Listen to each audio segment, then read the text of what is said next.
Ya, pemerintah akan mendorong pedagang thrifting atau penjualan pakaian bekas menjual produk-produk lokal. Ya, hal ini dilakukan menyusul larangan impor baju bekas oleh Menteri Keuangan Purbaya Yudisadewa.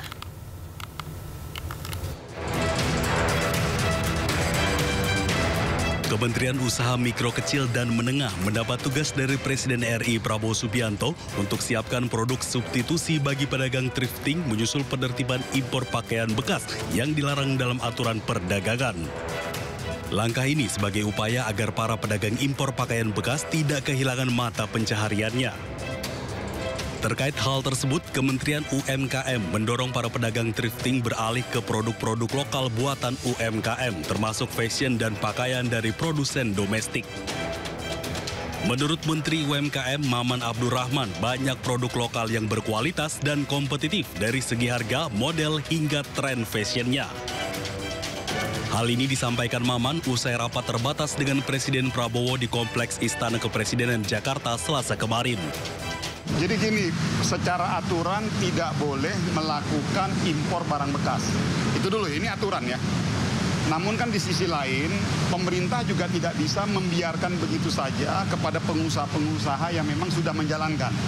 Jadi petunjuk dari Pak Presiden kepada Kementerian UMKM dalam hal ini saya, dikomandani oleh beliau, Pak Menko, agar menyiapkan solusi agar mereka tetap bisa berjualan. Namun diarahkan yang dijual adalah produk-produk dalam negeri kita. Jadi contoh kayak misalnya teman-teman yang ada di Senen, di Pasar Senen, ya nanti kita dorong mereka tetap bisa berjualan, tapi yang dijual adalah produk-produk dalam negeri kita. Masih banyak kok produk-produk dalam negeri kita kayak... Sementara itu, Menteri UMKM juga menekankan penertiban impor pakaian bekas guna menjaga keberlangsungan produk dalam negeri, sekaligus memastikan para pelaku usaha thrifting tetap dapat jalankan kegiatan ekonomi dengan beralih ke produk dalam negeri.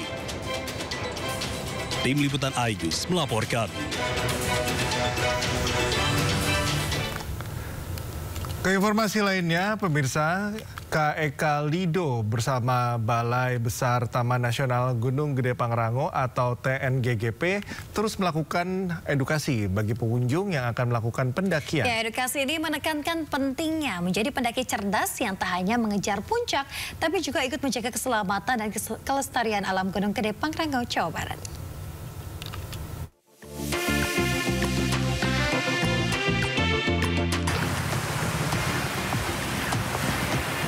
Pemirsa, Gunung Gede Pangrango di Jawa Barat tidak hanya menyimpan pesona alam yang indah dan juga memukau, namun juga menyimpan cerita tentang betapa pentingnya menjadi pendaki yang cerdas dan juga bertanggung jawab.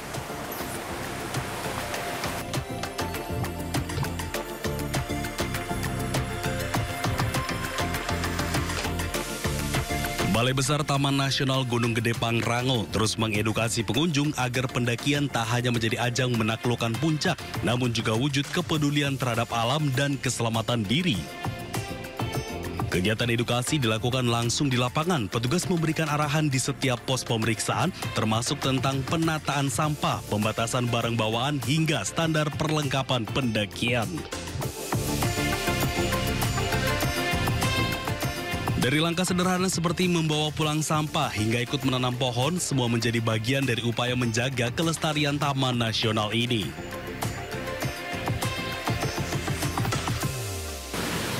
Pendakian tidak hanya sekedar untuk sampai ke puncak Gunung Gede Pangrango, tetapi juga bagaimana sikap kita terhadap alam dan lingkungan. Mari kita jaga bersama Taman Nasional Gunung Gede Pangrango untuk kelestarian dan kebaikan bersama. Bersama TNGGP, KEK Lido telah melaksanakan berbagai program pelestarian alam di sekitar kawasan Lido dan Taman Nasional. Di antaranya memberikan bantuan kepada kelompok tani hutan Bodogol untuk pelestarian tanaman hoya, serta mendukung kegiatan edukasi masyarakat bersama polisi hutan TNGGP pada tahun sebelumnya. Lewat kampanye Pendaki Cerdas, petugas TNGGP terus meningkatkan pentingnya membawa perlengkapan sesuai standar, mematuhi jalur resmi, dan selalu siaga terhadap perubahan cuaca. Pemirsa, menjadi pendaki yang cerdas bukan hanya tentang mencapai puncak, namun juga tentang memaknai perjalanan itu sendiri, menjaga diri, menjaga alam, dan juga meninggalkan jejak kebaikan.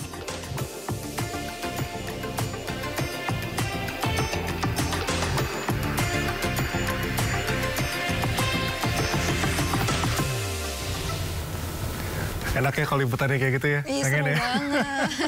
Semoga dapat ya nanti Pengen ya nextnya ya. Yasmin tuh antara gedung dan gedung saja itu ya liputannya sekarang. Oke, dari gunung kita sekarang ke kebudayaan nih. Yasmin, di mana visi Jakarta itu menjadi kota global tidak menghapus kearifan lokalnya, yaitu budaya Betawi. Ya, betul sekali. Pagelaran seni budaya Betawi yang digelar di Bumi Perkemahan Ragunan, Jakarta Selatan ini menjadi kekuatan identitas Betawi agar Jakarta mampu menjadi contoh kota modern yang tetap memelihara kehidupan multikultural.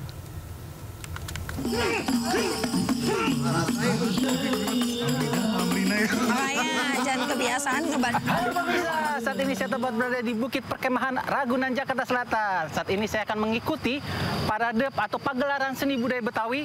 Ini merupakan visi kota Jakarta menjadi kota global dan menjaga identitas kota Jakarta dengan budaya Betawinya. Bagaimana keseruannya? Yuk ikutin saya. Pagelaran seni budaya Betawi ini digelar di Bumi Perkemahan Ragunan, Jakarta Selatan. Seni budaya Betawi ini menegaskan visi baru kota Jakarta menjadi kota global dan berbudaya tanpa meninggalkan identitasnya. Seni budaya Betawi juga menampilkan tradisi khas Betawi, palang pintu. Palang pintu merupakan pertunjukan seni sekaligus simbol penyambutan tamu kehormatan Betawi. Palang pintu menjadi salah satu wujud asli serta warisan leluhur budaya kota Jakarta menjadi kota global, modern, dan berbudaya. Selain palang pintu, Betawi juga punya kuliner khas, yaitu minuman es selendang mayang yang menggugah selera.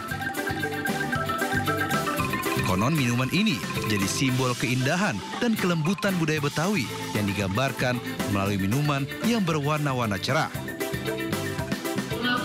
Nah, udah jadi nih selendang mayangnya. Merupakan minuman tradisional Betawi yang terbuat dari tepung tapioka. Seger banget. Kita coba ya. Segar. Panas-panas gini, enak ya. Minum selendang mayang.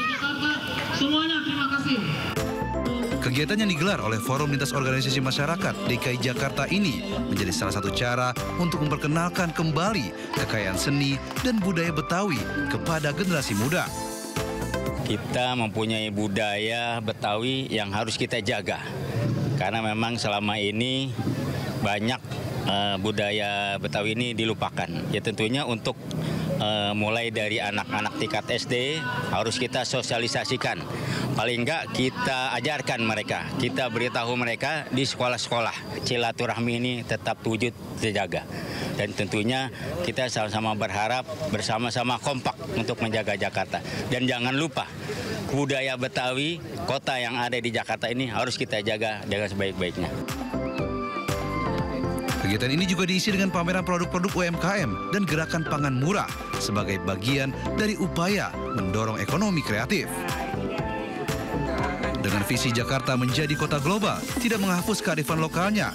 Dari kekuatan identitas Betawi, Jakarta mampu menjadi contoh kota modern yang tetap memelihara kehidupan multikultural.